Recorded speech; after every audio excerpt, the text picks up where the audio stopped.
สบายดีทุกคน คลิปนี้ก็จะมาสอนวิธีการเติมเกม Free Fire ด้วยบัตรโทรศัพท์อีกคือเก่าบ่ว่าจะเป็นเบอร์หลักเก่าเบอร์หลัก7หรือว่าเบอร์หลัก5เฮาก็สามารถเติมได้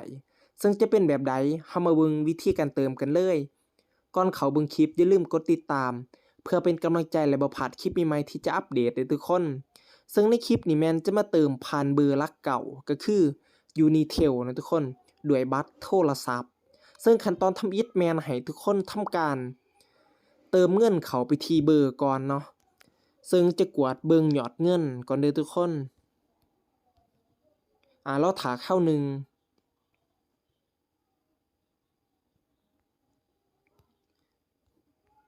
ซึ่งในตอนนี้นะทุกคนยอดเงินก็จะอยู่ที่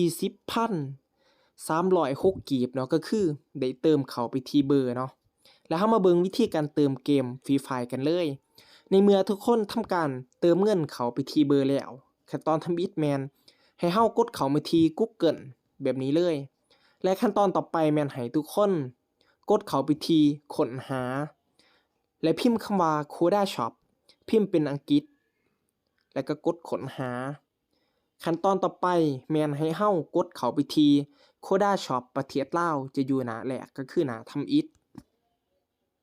และรอท่าเข้าหนึ่งและขั้นตอนต่อไปแม่นให้ทุกคนเลือกไปที่ Free Fire ซึ่งเฮาจะทำการเติม Free Fire กดเข้ามาที่ Free Fire และขั้นตอนต่อไปแม่นให้ทุกคนเลื่อนลงมา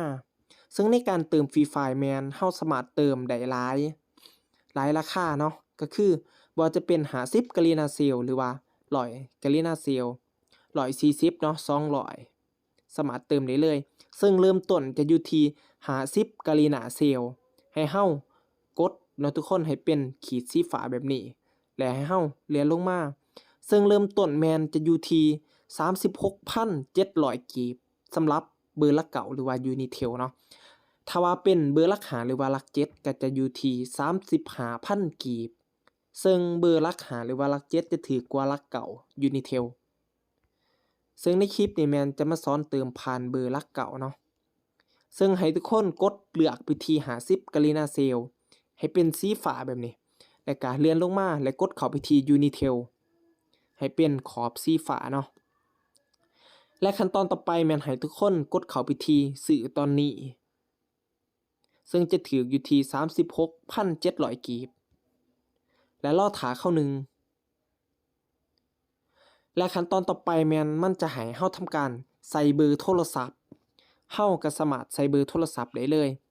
ซึ่งจะเป็นเบอร์โทรศัพท์ของเฮาเองเด้อทุกคนย้ำเนาะต้องเป็นเบอร์โทรศัพท์ของเฮาเองเท่านั้น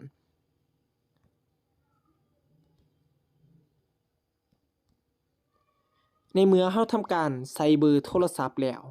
ให้ทุกคนกดเข้าไปที่สืบต่อซึ่งมันจะทำการส่งรหัส OTP ให้เฮาก็นำเอารหัส OTP ใส่ได้เลย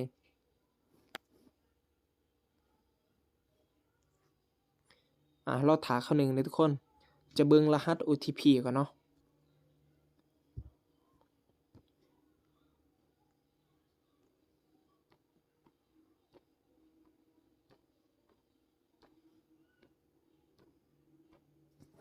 ในเมื่อเฮาทำการใส่รหัส OTP แล้วก็รอท่าเข้าหนึ่ง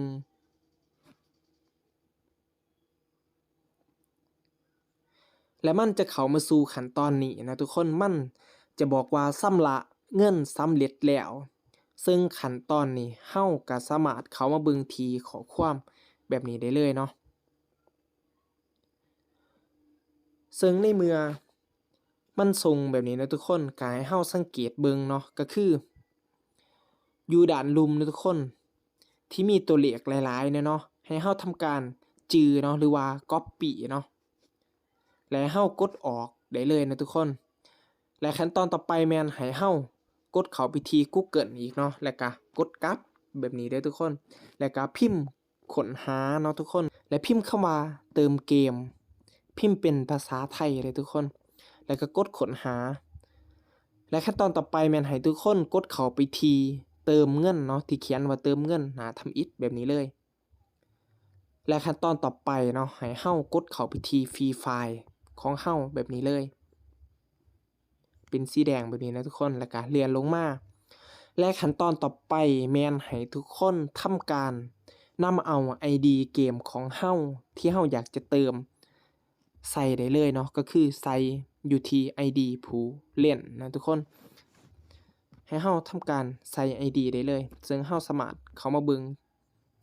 จากเกม Free Fire เนาะจะเข้าไปที่เกมก็ได้ทุกคนเราถาเข้าหนึ่งซึ่งเฮาสามารถไป Copy ID เกมของเฮาจาก Free Fire ได้เลยเนาะ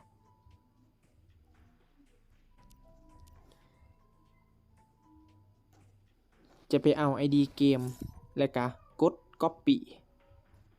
แล้วก็กดกลับเนาะทุกคน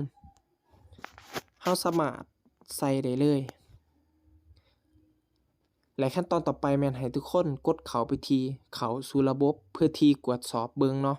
ว่าแม่น ID ของเฮาหรือบ่ซึ่งมันก็จะเขียนชื่อเกมของเฮาถ้าหากว่าแม่นเด้อทุกคนก็ให้ทุกคนเลื่อนลงมาแบบนี้เลยเด้อทุกคนและต่อไปเนาะให้เฮากดเข้าไปที่คำว่าบัตรเติมเงินแบบนี้เลยและให้ทุกคนกดเลือกไปที่คำว่าบัตรเติมเงินกาลีนาเนาะตัวทำอิฐแบบนี้เลยขั้นตอนสุดท้ายเด้อทุกคนก็ให้เฮาทำการนำเอาตัวเลขเนาะที่มันส่งมาทางเบอร์ของเฮาทางข้อความให้ทุกคนกลับเข้ามาเบิ่งที่ข้อความที่มันส่งมาเนาะก็คือมันจะมีตัวเลขเนาะทุกคนตัวยูรุมเนี่ยเนาะซึ่งจะพิมพ์แล้วก็จะ copy จะพิมพ์ก่อนเนาะ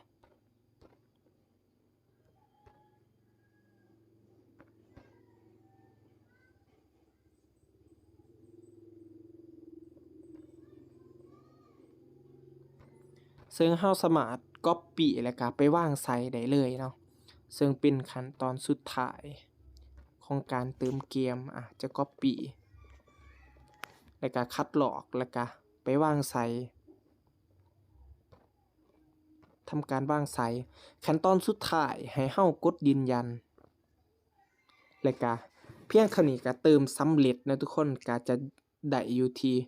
ประมาณ100เพชรเนาะก็ประมาณนี้เนาะทุกคนเติมเงินสำเร็จในการเติมเกม Free Fire เฮาก็เข้ามาเบิ่งเกม Free Fire ได้เลยเนาะว่าเงินจะเข้าหรือบ่เนาะเพชรจะเข้าหรือบ่ตอนนี้เพชรก็เข้าแล้วนะทุกคนก็จะได้100เพชรเนาะก็ประมาณนี้เด้อทุกคนวิธีการเติมเกม Free Fire ก็ลองเอาไปเฮ็ดเบิ่งเนาะถ้าบ่เข้าใจก็สามารถสอบถามเพิ่มเติมได้หรือว่าทักหาทาง WhatsApp เนาะจะได้ก็อย่าลืมกดติดตามเพื่อเป็นกำลังใจบ่พลาดคลิปใหม่ๆและพบกันในคลิปต่อไปเด้อทุกคนขอขอบใจเนาะ